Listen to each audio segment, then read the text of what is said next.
Welcome to 40 Days of Soul Food, where we shift the conversation from what are you eating to what's eating you. I'll be honest, day 33, I don't think we've shifted. At least I hope so by now. But what if I told you that the greatest or even worst opportunities, experiences, and exposure were only one decision away? Well, it's true. Whether positive or negative, many of us are only one decision away from some of the greatest or worst times of our lives. Now, this could either be encouraging or intimidating, but take it for what it's worth.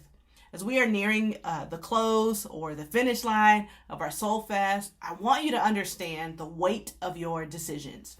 Bishop, for years, has preached to us that life is choice-driven, and that the quality of your life is determined by the quality of your decisions. You want a better life? Make better decisions. Every moment, every day, we make decisions. Sometimes they're great, sometimes they're not. Sometimes our decisions can be life-threatening, and other times they can be life-altering. I want to let you know, though, that decisions are powerful. And refusing to make a decision can leave you stuck in a place you don't want to be in when you know that a change is necessary.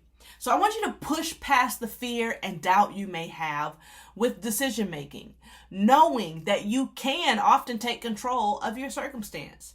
Never underestimate the power of a choice, and remember that you have the power to decide.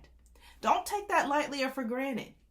Well, Dr. Lesley, I have a hard time making decisions and I don't want to make the wrong one. I hear you. Trust me, I do. But here's my advice to you. I want you to invite God in on your situation. James 1 verse 5 says this: if any of you lacks wisdom, ask our generous God, and God will give it to you. God will not rebuke you for asking. I promise you. You are not getting on God's nerves, if God even has nerves, right? But when God bestows wisdom upon us, God gives it generously. And as a matter of fact, God delights in requests like these. It blesses God. I really think God appreciates it, honestly. But here's my question to you. What would it look like if you asked God for wisdom on the front end and not the back end? What do you mean? Well, how many of us wait until we've made a horrible choice, a horrible decision, and then we invite God to be on the cleanup crew? But here's what I want you to do. I want you to invite God into your decision making. I want you to ask for wisdom and then decide. Remember, Scripture promises us that if we ask for wisdom, if we lack it, all we have to do is ask, and our generous God will give it to us.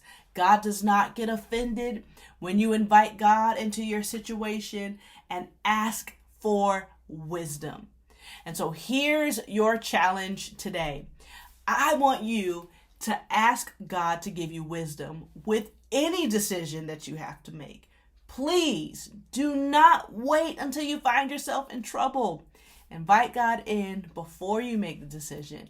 Ask God for wisdom, and I promise you, God's going to give it to you generously, because that's the kind of God we serve.